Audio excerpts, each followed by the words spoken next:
Nowadays, in the world of side-by-sides, just like with pickup trucks, we are being asked to compromise less and less. Now enter the 2018 Polaris XP1000. Now if you ask Polaris, they're going to tell you that this is a utility machine. But let me tell you that when the work ends, the real fun begins.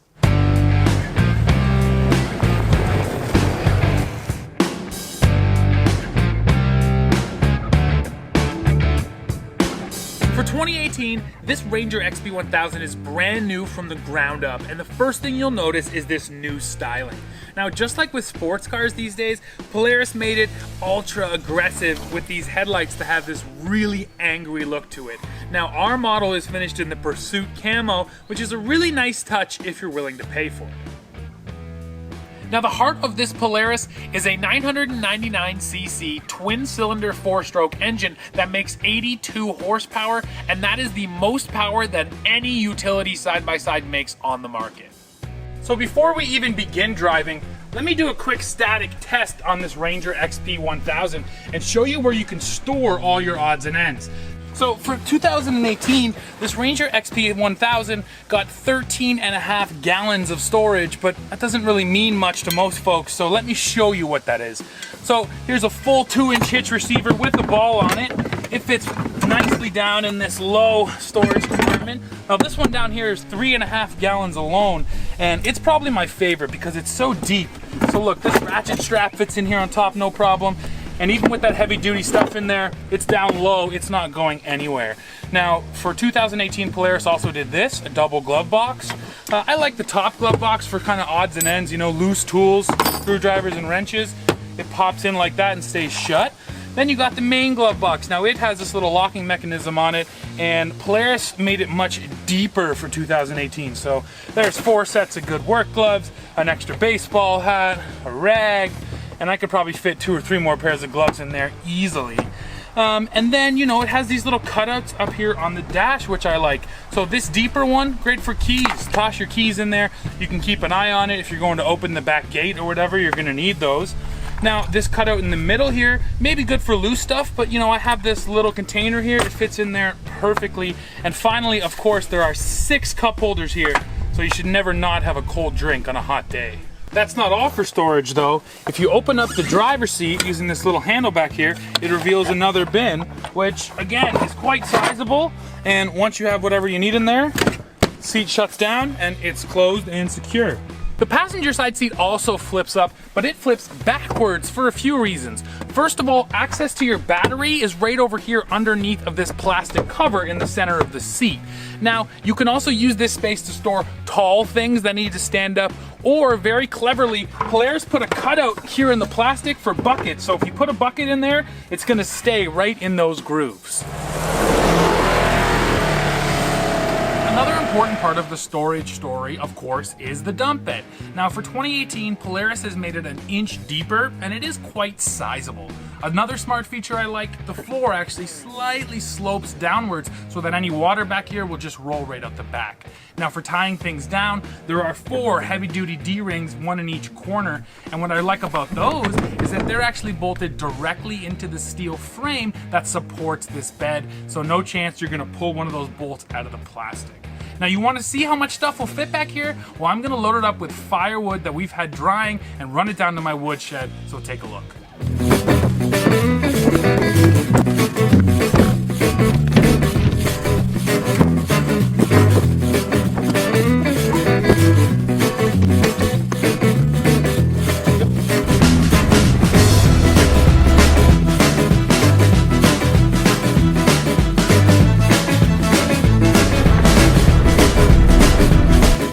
Never too early to start thinking about snowmobile season, so we're loading up our woodshed now with all the wood we're going to need for the winter, and so I can show you how this Ranger dumps. So first of all, open up the tailgate. Now with most loads, this is a one-hand operation on this handle, but this firewood is actually pretty hefty, so it puts quite a strain on that shock in there, so you need to use both hands and give it just a little bit of help like this.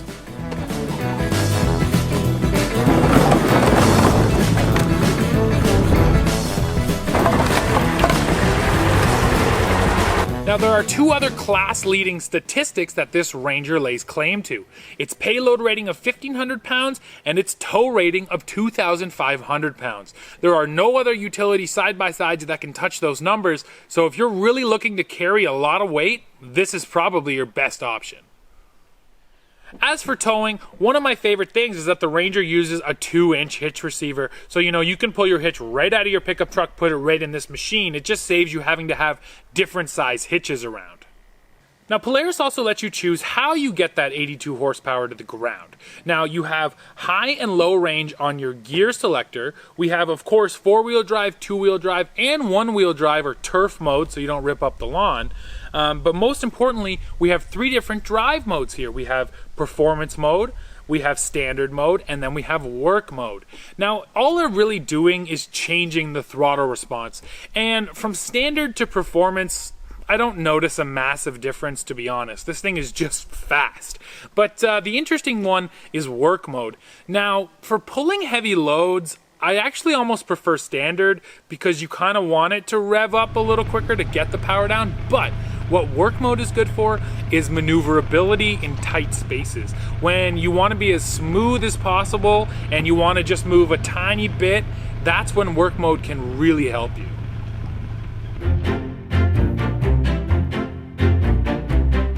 Okay guys, time for good, bad, and weird. First of all, the good, a tilt steering wheel. I love having an adjustable steering wheel because if it's not at the right angle, that can ruin the ride of a machine.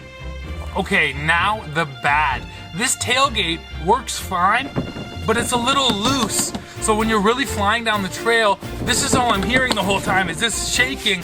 And the first time I got this thing up to speed, I thought maybe something was falling apart. So you know what, if I owned it, I'd probably shove some kind of rags or something in here, but it would have been nice if Polaris could have put an extra rubber bushing or something just to keep it from banging around.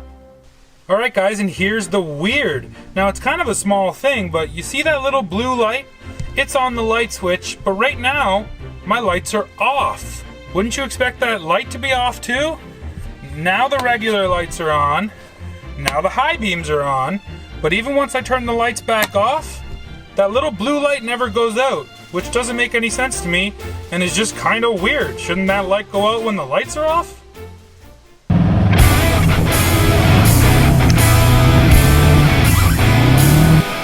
Alright guys, despite it being 30 degrees today, actually about 32, we did manage to find the mud.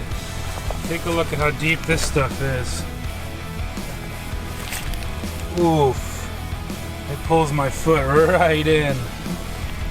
So, we're gonna jump back in the Ranger there, run it through, see how it does.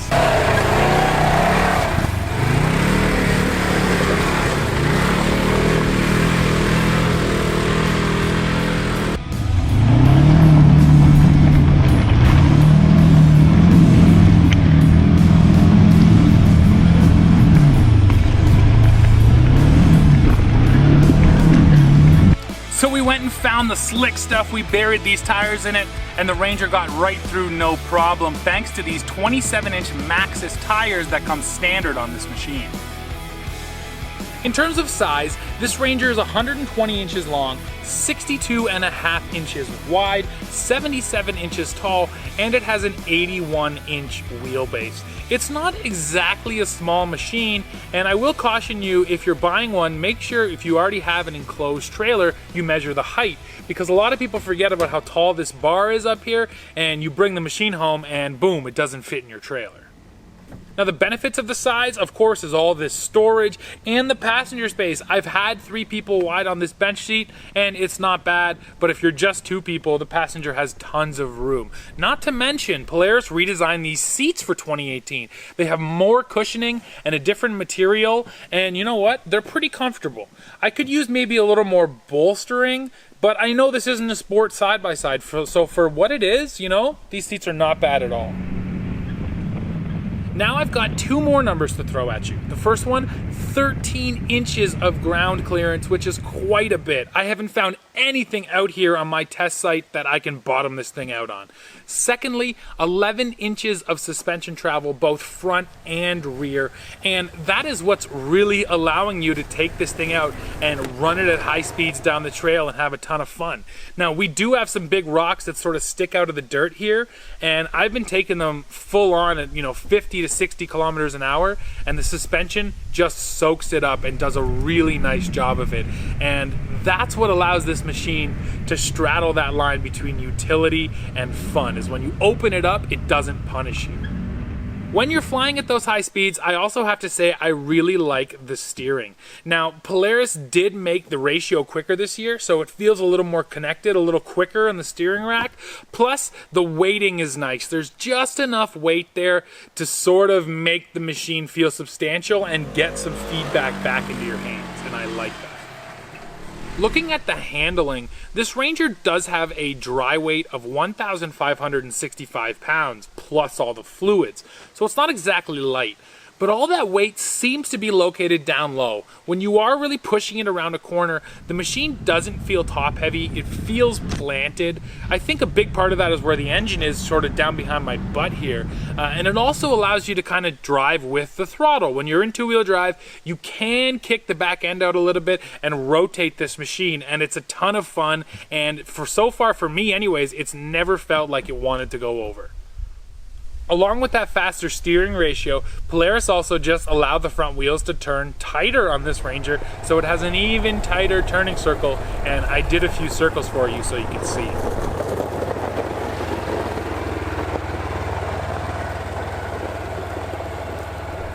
Now, in terms of competition, probably the most direct competitor to this machine is the Can-Am Defender XT, and on paper, the Can-Am kind of loses out. It doesn't have as much power, can't tow as much, doesn't have the same payload rating.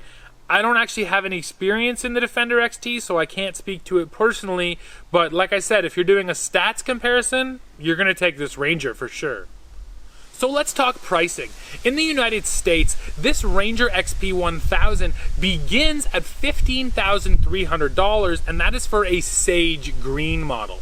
Now, up here north of the border in Canada, that same Ranger XP1000 Sage Green starts at $18,700. Now, if you do want this Pursuit camo, like I mentioned, you're gonna have to pay. In the States, it's an $1,100 option, bringing the price up to $16,499. While up here north of the border in Canada, this paint job is a $2,000 option, bringing the price to $20,699. Now, I do think the camo looks good, but I'm not paying $2,000 for it. And then, of course, you can absolutely break the bank on accessories for this machine. Now, I have none of the accessories, but you can get a full cab, you can get poly windows or actual automotive glass windows. You can get a full HVAC setup in this machine as well, with heat and air conditioning, and I could have used some AC today. Although, once again, you're gonna have to pay for it. If you do go for that HVAC model, it's going to cost you $24,000 in the States, and, ready for this, $30,000 in Canada. Again, I would like AC, but not for that much cash. And while we're talking accessories, let me show you guys a really smart new feature that Polaris has put on this machine to make accessory installation easier than ever. That thing right there is called the Pulse Bus Bar, and essentially they're quick hookups for power. So if you want to put a winch on, if you want to put a light bar on, anything like that, you get it from Polaris, bolt it on, hook the power into one of these quick connects, and boom, you're done. I really like the bumper on the front of this Ranger. First of all, it's big and beefy, and it'll take the hit before the bodywork has a chance to get scuffed up. And then more importantly, right from the factory, Polaris includes a hole right here for a winch, and they include all the pre-wiring in there for it, along with this bar and these lower holes, which are here for a snowplow attachment. So even on the most basic Ranger model, Polaris includes, quick connects for its accessories. Now, considering that its competition is priced equivalently, this Ranger is actually a pretty good value.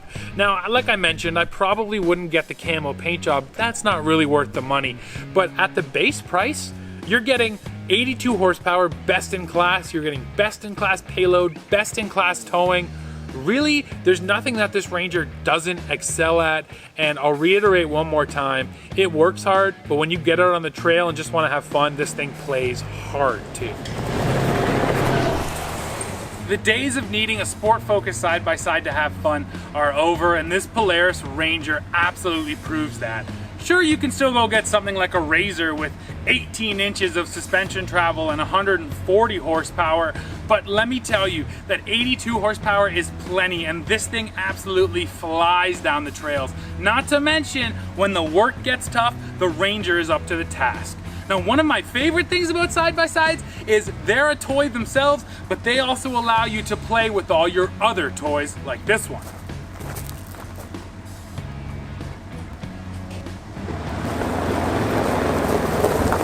Now, if you'll excuse me, like I mentioned, it's about 35 degrees here today. It's definitely time to hit the lake and cool down. We'll see you guys next time.